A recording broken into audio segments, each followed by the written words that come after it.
On the day after Father's Day in 2020, Safiyyah Landry hugged and kissed her 5-year-old daughter, Daviana, goodbye as she sent her to visit her godmother, 32-year-old Brenika Lott, who lived in Texas. Brenika, who Daviana called Nana, was a close friend of Safiyyah's and had been a part of Daviana's life since her birth. The 5-year-old had asked her godmother to accompany her back to Texas when she had came to Thibodaux to visit her mother, who lived down the street from the Landry family.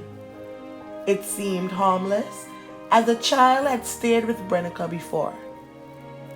Around noon on Friday, June 26, 2020, a 911 call was made in Orange, Texas, and emergency personnel were requested at 712 10th Street. Upon arrival, they found Brenika performing CPR on her unresponsive goddaughter, who was not clothed and was covered in bruises on her arms, chest, and face. Additionally, her eyes were bruised and appeared to be swollen shut. Based on the little girl's condition, emergency personnel believed Daviana had been dead for a significant amount of time prior to their arrival. Brenika and her 11-year-old son were taken to the Orange Police Department to be interviewed by detectives. The woman told investigators that when she awoke that morning, she found Daviana lying on the living room floor nude. She told them she woke her son, told him to call 911, and began performing CPR on the child. Tonight, a quiet Orange County neighborhood is in shock. One of its neighbors sits in jail, accused of brutally beating, neglecting, and ultimately killing a 5-year-old girl of a close family friend. Neighbors now leaving balloons and candles at the home where Daviana Landry died. When it first happened, my first question was like, how, what happened, who did it, why, what was the reason? Like, what is it that she could have done so bad? You know, we are praying for them, and I just want them to know that. On Tuesday, Turner, along with her kids, dropped off balloons and candles in the front yard. She says she didn't know the family, but being a parent, this news hurts. She's a baby. She's still my heart. This is like a piece of me. According to a probable cause affidavit, Lott told detectives that during Daviana's stay, the only people who resided or visited her house were her and her son. When asked about the injuries to the child, she said that they were from dust mites. The woman claimed that she treated Daviana's insect bites with calamine lotion and went on to say that the child had also sustained a minor injury to the back of her head, which she had treated with liquid Band-Aid. The affidavit went on to note that Lott claimed that the 5-year-old had sustained the injury from playing on a slip and slide in the backyard on June 25th, and that it was only a minor scratch. An autopsy performed on Daviana did not support Brenika's claims. The medical examiner noted that the girl's preliminary cause of death was craniosacral trauma, to include skull fractures, subdural hemorrhage, and brainstem contusions, and ruled the manner of death as homicide. Daviana had also suffered bruises on her arms, chest, and face, which the medical examiner noted were most likely caused by blunt force trauma.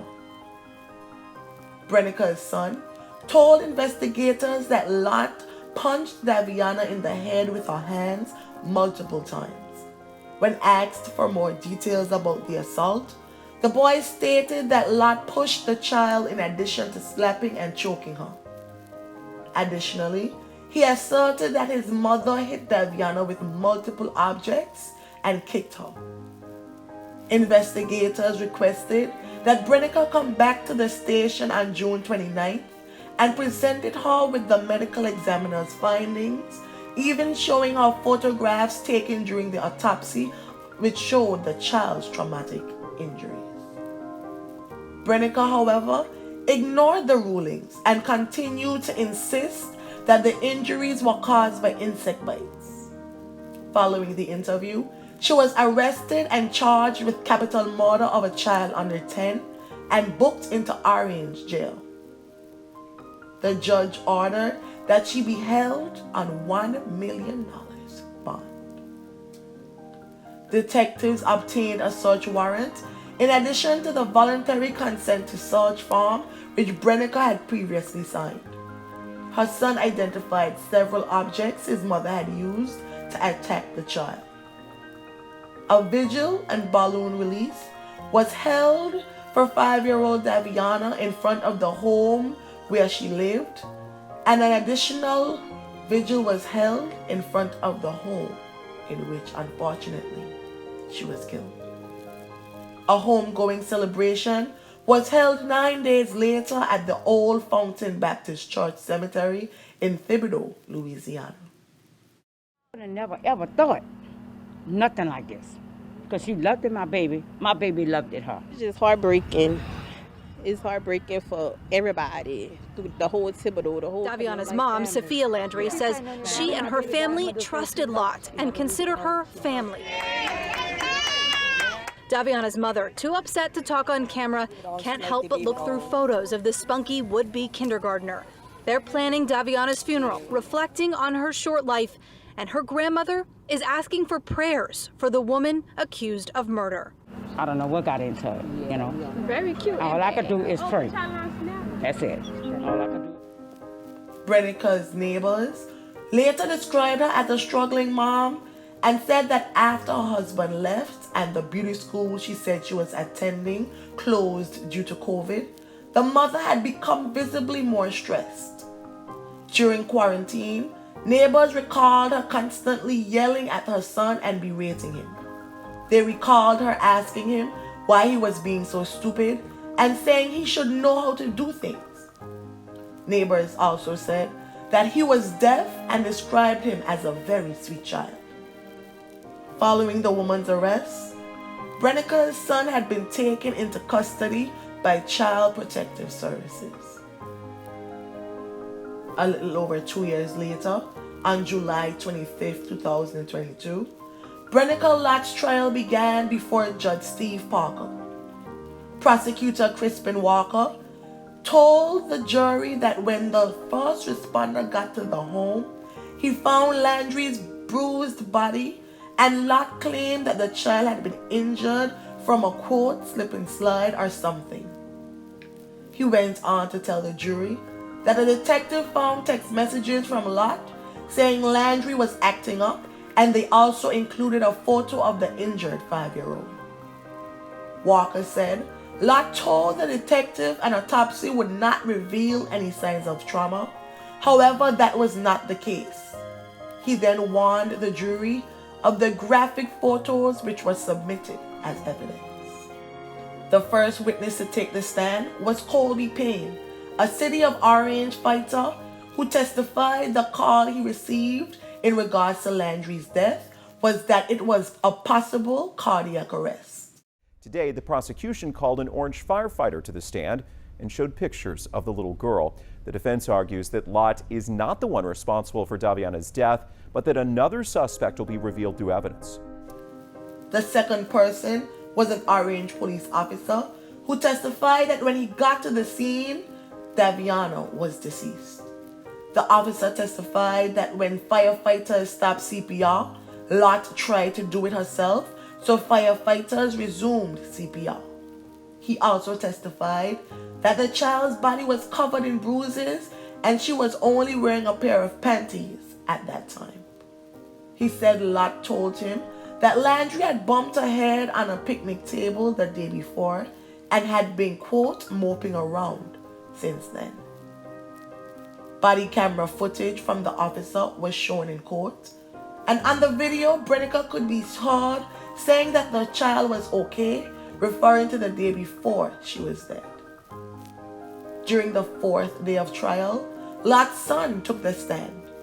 The now 14-year-old was asked if he knew why he was in court, to which he replied that he was there to testify that his mom killed someone. The teenager stated that at the time when Daviana's mother agreed that she could go, The child was excited and had no injuries. The teenager said the day before Landry died, the 5-year-old girl was acting different. He said in part that the child couldn't talk or do anything. He told the court that his mother had hit Daviana with the cord and other items in her head. The jury saw footage of the officer talking to Lott's son the day that Landry died. Her son led the officer through the house, pointing out items that he said his mother used to abuse the child. Blood was found on several of these items. On July 29, 2022, Brenika Lott was found guilty of capital murder by a jury in Orange, and she received an automatic life sentence without the possibility of parole per Texas law, as prosecutors were not seeking the death penalty. The defense tried to pin the murder on Lott's 14-year-old son, but the jury didn't buy it. And 12 News reporter Kara Willis has been following the trial gavel to gavel, and she has the reaction from family tonight on the guilty verdict. Kara.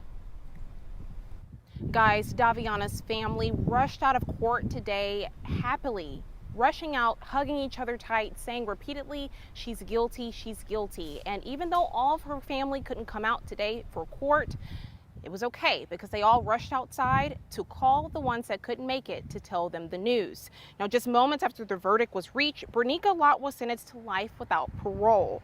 Police walked her out of the courtroom, and as she walked onto the elevator, she hung her head in tears. Police walked her out of the courtroom as she walked into the elevator.